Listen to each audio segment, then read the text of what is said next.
I think the other really interesting thing is that there is a difference between chemical and mineral block sunscreens that people often don't realize when they're looking at the label for broad spectrum sunscreen. I think you found that two of the worst endocrine disruptors, which are octinoxate and oxybenzone, were in 50% of the chemical sunscreens you tested. Yes, that's absolutely correct. Oxybenzone and octinoxate have recently been banned actually in the state of Hawaii because of environmental potential hazards, but also to your point, they are known endocrine disruptors as well, widely used in really popular sunscreens in the market here in America. But I'd like to point out what she said, they have been banned in Hawaii.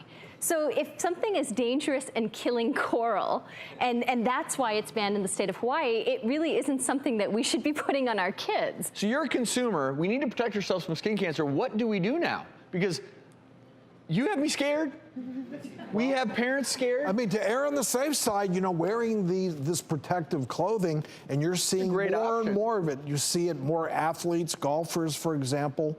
But you still are going to need sunscreen for, even if you do protective clothing, and make sure it's a legitimate UPF protection fabric. The point of this discussion is not to scare people off sunscreen. So sunscreen is really necessary, as you said, because even if you wear a hat and sun protective clothing and you avoid peak hours of UV exposure between 10 a.m. and 2 p.m., you're still going to get some sun, and hopefully you're out there enjoying your life. So Jackie, how do you recommend people determine if the product they're considering is safe?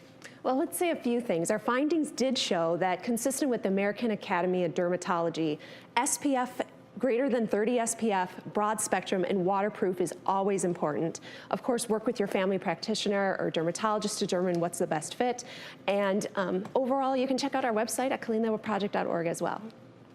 And before we go, sprays have become so ubiquitous. I mean, there's just as many spray cans out there as there are the lotions. What is there a difference in your study? And then I'm going to ask you as a dermatologist, is one better than the other? It was interesting. When we did our study looking at efficacy, you did see with the sprays more of like the clumping and the spotting, because people just use the spray as a spray. But with lotion, you get more of a uniform application. So we did see that as well. Just this, with the lotions, it's just get much broader of application covering the skin. And the sprays are also much higher in sulfates as well. So that's another aspect. Doggone it. So I like the sprays. They're easy. But you don't put on enough. So remember, 1 ounce of sunscreen per exposed area of skin, that's a lot. So most people are not putting that spray on enough. And if you spray, I guess you should probably make sure it's evenly distributed. It's an aerosol that you may, for kids. you don't want them breathing it in. You don't want to breathe it in. Yeah. We really appreciate the work that you're doing. And certainly we'll have more information on our website, thedoctorstv.com.